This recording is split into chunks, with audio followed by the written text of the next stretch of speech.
Bismillahirrahmanirrahim. Assalamu alaikum, दोस्तों. Welcome to Asan Tutorials. Today we will discuss about structures with arrays and functions.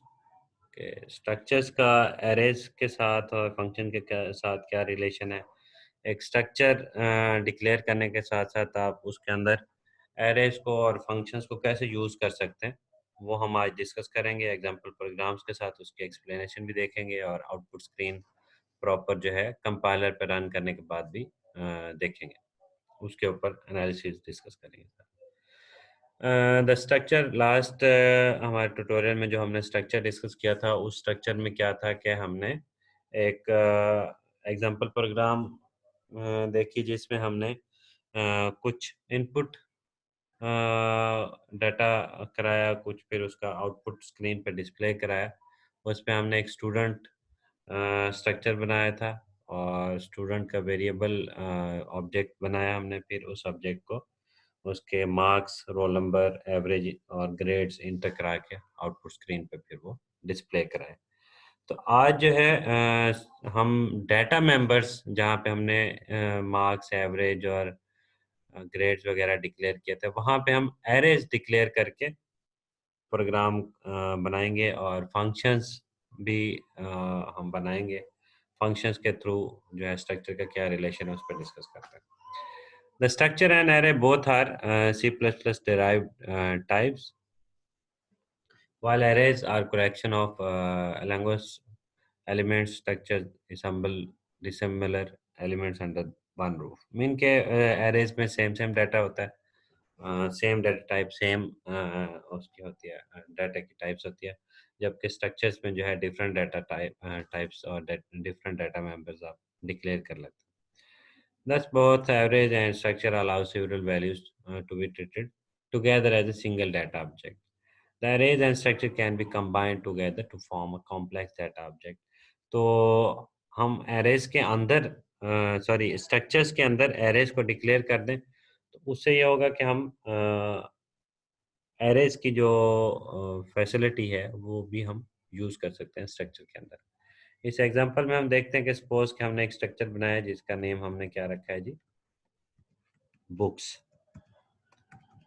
Structure का name हमने रखा books, और then उसके बाद करेक्टर टाइटल हमने ले लिए. टाइटल जो है 50 इंडेक्सेस का हमने ले लिया. फिर ऑथर जो है वो भी 50 इंडेक्सेस का ले लिया. देन सब्जेक्ट हमने 100 इंडेक्सेस का डिक्लेयर कर लिया. ये सारी की सारी चीज़ें हमारी करेक्टर डाटा टाइप में डिक्लेयर की हैं विद द हेल्प ऑफ अरे. देन हमने एक सिंपल बुक आईडी, वो क्योंकि ज़्यादा लेंथी नहीं होती तो उसके लिए हमें एक इंटीजर बुक आईडी, एक सिंपल इंटीजर वेरिएबल ले लिया हमने, डाटा मेंबर ले लिया.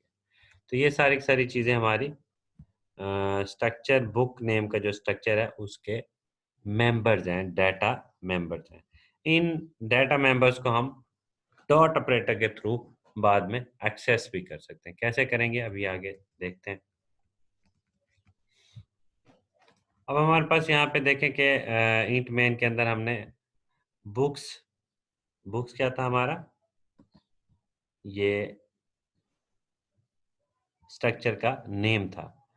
और इस स्ट्रक्चर के नेम, बेसिकली स्ट्रक्चर का नेम या स्ट्रक्चर क्या होता है कि यूजर डिफाइंड डाटा टाइप होता है. तो ये हमारा यूजर डिफाइंड डाटा टाइप हमने बना लिया जिसका नेम हमने बुक्स रखा, और उसके साथ जो वेरिएबल डिक्लेयर किए हैं, ऑब्जेक्ट बनाया है, उसका एक बुक 1 बना लिया है हमने और दूसरा जो है बुक 2 बना लिया है. अब आप देख रहे होंगे कि इसके साथ स्ट्रक्ट लिखा हुआ है, तो आप इसके साथ स्ट्रक्ट लिखें या ना लिखें फिर भी ये प्रोग्राम रन हो जाएगा.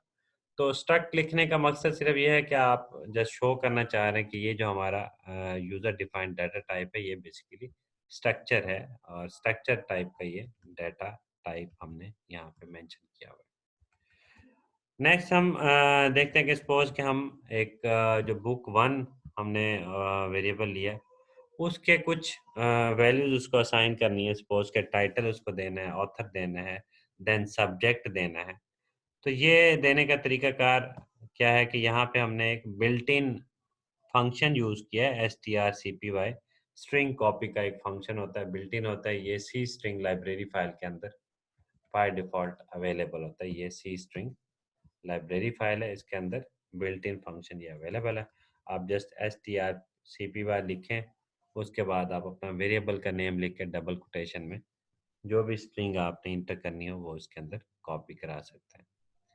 देन हम यहाँ पे देख रहे हैं कि बुक वन डॉट टाइटल जो ही हमने लिखा है, इससे क्या होगा कि ये करेक्टर एरे जो है टाइटल, ये एक्सेस हो जाएगा इस डॉट ऑपरेटर के थ्रू, और कॉमा डाल के हम डबल कोटेशन में जो भी वर्डिंग है, वो जो भी स्ट्रिंग है कॉपी करना चाहें वो यहाँ पे लिख देंगे। तो ये बिल्ट इन फंक्शन क्या करता है हमारे पास कि स्ट्रिंग वैल्यूज जो है वो कॉपी करके वेरिएबल को असाइन करने में मदद करता है। तो हमारा वेरिएबल यहाँ पे जो डाटा मेंबर वाला वेरिएबल है वो एरे है, टाइटल एरे, तो उसके अंदर हमने ये सेट कर दिया है। टाइटल एरे वेरिएबल जो है वो हम उसको डॉट ऑपरेटर के थ्रू वैल्यूज जो है strcpy फंक्शन के थ्रू, बिल्ट इन फंक्शन जो है सी स्ट्रिंग का, उसके थ्रू दे दिया हमने। सेम ऑथर वेरिएबल जो है डाटा मेंबर का एरे वेरिएबल है, ये एरे है। इसके अंदर हम डाटा मेंबर के अंदर वैल्यू असाइन करना चाहें तो वो स्ट्रिंग वैल्यू हमने यहाँ से असाइन कर दी डॉट ऑपरेटर के थ्रू। देन अगेन सब्जेक्ट की वैल्यू असाइन कर दी, और बुक आईडी सिंपली हमने book one dot book ID लिखने से उसको एक आईडी असाइन कर दी। देन उसके बाद चलते हैं जी बुक टू की स्पेसिफिकेशन वो एंटर करने के लिए। ये हमारे पास कमेंट बार है, इसके थ्रू आप कुछ भी लिखना चाहे तो लिख सकते हैं। देन बुक टू की डिटेल्स हमने इंटर कर दी, सेम उसी तरीके से book two dot title, book two dot author, book two dot subject, और book two dot book ID, जो कि एक और आईडी हमने इसको साइन कर दिया। लास्ट जो हमारा लेक्चर था उसमें एक एक्सरसाइज थी कि बुक वन और बुक टू कोई सी दो बुक्स का डाटा इंटर करें, उसमें से जो कॉस्टली बुक है वो फाइंड करें। तो उसमें सिंपली ये सॉल्यूशन था कि इस तरीके से, जैसे ये बुक वन बुक टू का दो का डाटा हमने इंटर किया, इसमें बुक पेजेस भी ले लें, सॉरी प्राइस भी ले लें बुक का, दोनों का इंटीजर डाटा मेंबर के थ्रू, और इफ एल्स कंडीशन के through if price of book one dot price is greater than book two dot price, तो सी आउट डिस्प्ले कर दें आप सारा जो बुक वन का डिटेल जो है टाइटल ऑथर जो भी चीज़ है वो सारी डिस्प्ले कर दें। तो इस तरीके से हम कॉस्टली बुक की डिटेल डिस्प्ले कर सकते हैं। लास्ट एक्सरसाइज की बात करूँ, अब आते हैं अगेन इसी पे वापस कि बुक वन डॉट इन्फो जो है उसको डिस्प्ले करना हो तो सी आउट के थ्रू हम इन सारी डिटेल्स को डिस्प्ले कर देंगे, सेम जैसे हमने लास्ट एग्जांपल में देखा था।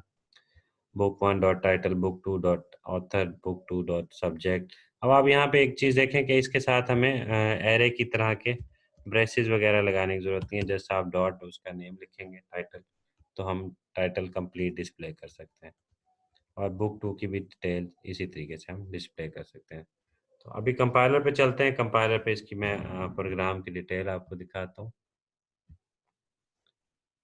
तो ये प्रोग्राम था हमारा, इसमें हमने टाइटल 50 का लिया, ऑथर 50 का लिया, सब्जेक्ट 100 का, देन बुक आईडी है, और दो बुक्स हमने बुक वन और बुक टू, ये दो वेरिएबल हमने डिक्लेयर किया यहाँ पे, और उसकी स्पेसिफिकेशंस इंटर किया हमने, देन उसके बाद डिस्प्ले करते हैं। तो ये अभी इसको कंपाइल करते हैं और रन करते हैं। तो ये आपके पास स्टार्ट में जो है बुक वन बुक टू की जो है डिटेल्स इंटर हो रही हैं, देन उसके बाद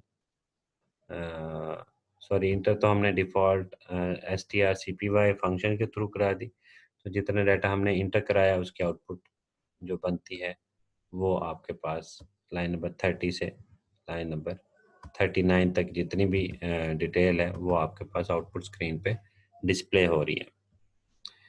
इसमें एक चीज़ आपको जैसे मैं डिस्कस कर रहा था कि स्ट्रक्ट लिखने या ना लिखने से भी प्रोग्राम चल जाता है। ये मिटा के हम अभी चेक कर लेते हैं क्या ये वाकई चल जाता है या नहीं चलता। तो कंपाइल करते हैं, तो देखें अगेन जो है एक और प्रॉपर आउटपुट आपके पास डिस्प्ले पे आ रही है।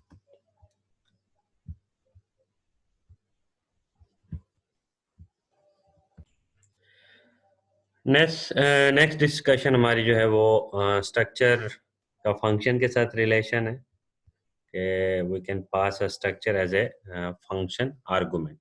आप एक फंक्शन सिंपली डिक्लेयर करें और जो यूज़र डिफाइंड फंक्शन एक बनाएं, उसके जो आर्गुमेंट्स होते हैं, उसके जो हम इंट ए इंट बी उसके आर्गुमेंट्स में लिखा करते थे, वहाँ पे हम एक स्ट्रक्ट बुक टाइप या स्ट्रक्चर कोई भी हम डिक्लेयर कर सकते हैं और उसको यूज़ कर सकते हैं।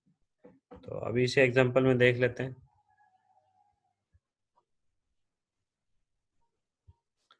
कि हमारे पास एक हमने फंक्शन बनाया, उसका नेम क्या रखा हमने, प्रिंट बुक।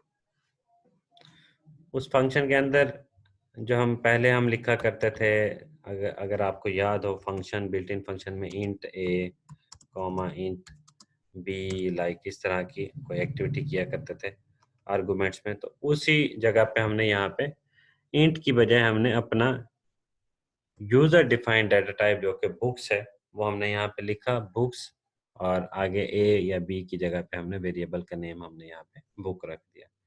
तो ये एक स्ट्रक्चर वेरिएबल है, इसको हम एक फंक्शन के अंदर डिक्लेयर कर सकते हैं।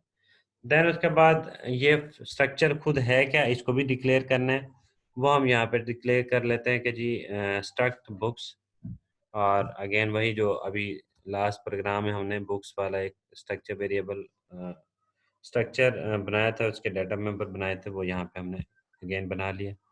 देन इंट मेन में जाते हैं, बुक्स में बुक वन और बुक टू के रिकॉर्ड हमने वेरिएबल जो है वो डिक्लेयर कर लिया हमने यहाँ पे, और अगेन उनका रिकॉर्ड इंटर कर लिया।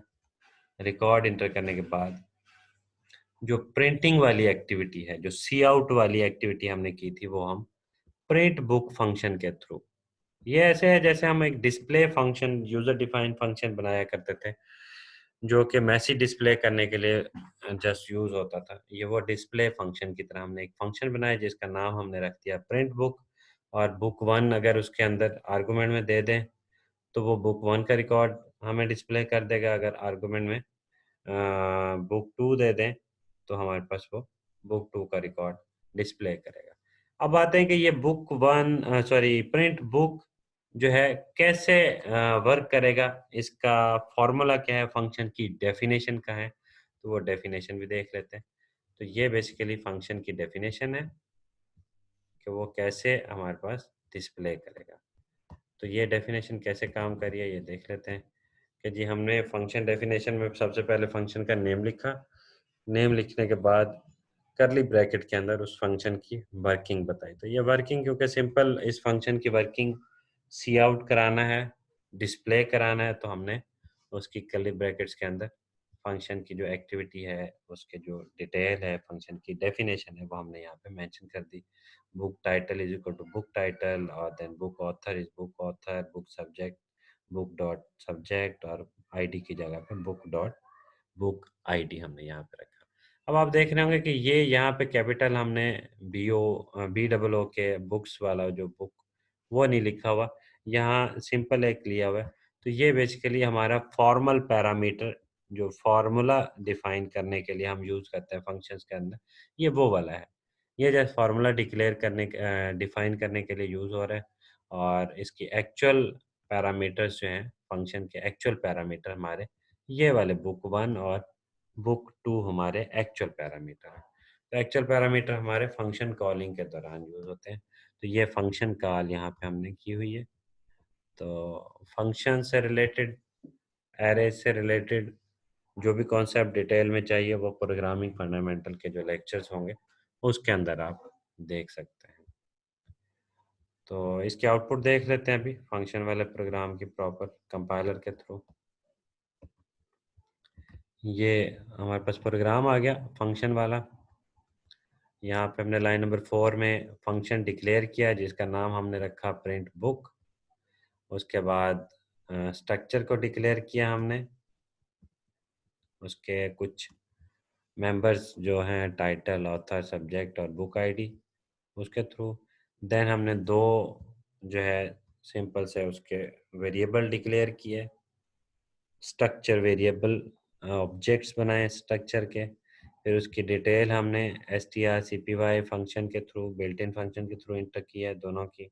बुक 1 और बुक 2 की स्पेसिफिकेशन इंटर करने के बाद हमने फंक्शन यूज करते हुए लाइन नंबर 25 में प्रिंट बुक फंक्शन यूज करते हुए बुक 1 को डिस्प्ले किया और देन बुक 2 को डिस्प्ले किया।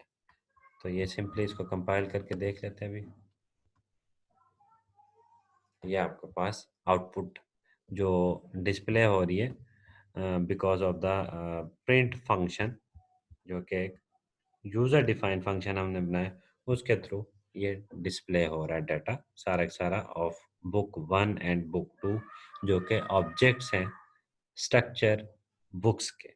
स्ट्रक्चर के name books, book 1 and book 2 उसके ऑब्जेक्ट्स, और प्रिंट बुक जो है उसका एक फंक्शन। तो दोस्तों देखते रहें आसान ट्यूटोरियल। बेल आइकन को क्लिक कर दें, चैनल से सब्सक्राइब कर लें ताकि आपको नेक्स्ट जो है लेक्चर जो अपलोड हो उसका नोटिफिकेशन मिल मिल सके। थैंक अल्लाह हाफिज़।